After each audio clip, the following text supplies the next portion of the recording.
We're back with another transfer video where we discuss the best trending transfer news surrounding Premier League sides. The summer transfer window is getting closer and closer, and of course, clubs are looking to do their business early, also because of the World Cup. But without wasting much time, let's get straight into the trending talk. Victor, we're starting with Manchester United. They're on the verge of securing European football for next season, and they're targeting a left-sided player to improve their attack.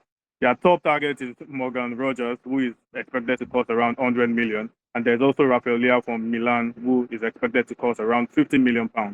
Who would you say is better suited for United? I'm leaning Rogers' way. You know how I feel about players trying to make the transition from Serie A to the Prem. I think Leao is a bit past it. A couple of years ago, maybe would have been a good idea. Now, not so much, if you ask me. Yeah, Rogers is definitely the way to go, even when you consider the price, even if it costs double. But I don't think Villa will be selling him. They will most likely also be playing Champions League football again next season. So the pressure to sell their best players won't be as intense as maybe last summer. Yeah, fair point. And then still with Manchester United, Max, Bruno Fernandes had made it clear to Manchester United that his priority is to win the Premier League and the Champions League. And he's seeking assurances over the club's ambition to compete for both of them. United have made it clear that their summer plans will give him all the assurance he needs to stay at the club. What are your thoughts on that? I mean, even if I'm biased, I don't see it happening in like 2 or 3 years at least, because yeah, we qualified for the UCL, so now most of the players would like to join the team, especially with the way they're playing at the moment and some of the improvements we saw in the club. But it's still questionable for the players because you don't know who is going to be a manager for next season.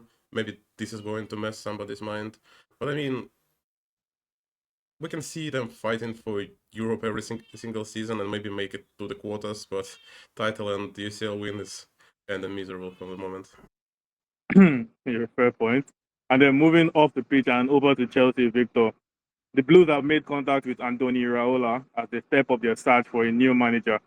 Iraola is seen as a serious candidate who also has ample Premier League experience as well. Would you say this is a good name for a potential manager role? I mean, good, yes, of course, but it might not end well for him. We've seen this plenty of times, right? A good manager from a smaller team makes the leap to a bigger club, and that club has a bit of a history of chewing them up and spitting them out. I think Chelsea, they need someone who will command respect from both the players and the board, because it's also the board themselves that we have a young manager in charge, they're not that established, it's fine if we sack them. No, they need someone who gives them a bit of pause before making that sort of decision, even when things are not going very well. I think Iraola, if he joins Chelsea, he, as good as he is, he would go the same way Thomas Frank did at Spurs. Chelsea need a big name with experience and a good track record, not someone who they can sack after 3 months again. Think Mourinho, if you will. No chance Mourinho joins this Chelsea. But anyways, moving away from Chelsea and over to the north side of London, Max. Tottenham have shown genuine interest in Marcus Rashford, who is on loan with Barcelona. But Barcelona have, hinted that they have no plans to retain the forward. Now, Spurs' chances on signing Rashford depends on them avoiding relegation this season. The question is, if Spurs do manage to avoid relegation, is a move for Rashford an ideal one? I mean, honestly, I'd probably say so, because he's most likely not staying at United, unfortunately for me at least, and he's shown some proper football this season for Barcelona, even though he's not fitting the Barcelona style at all. He anyway scored 13 goals, made 13 assists, so he's shown he's still capable of doing great things, and the price for him probably going to be below 30 millions, because he has only 2 years on contract, and he's not willing to play for United, as I see as well, so for the Tottenham side, if they stay up, it's definitely a great sign. Yeah, fair enough. And then Victor, going over to Everton.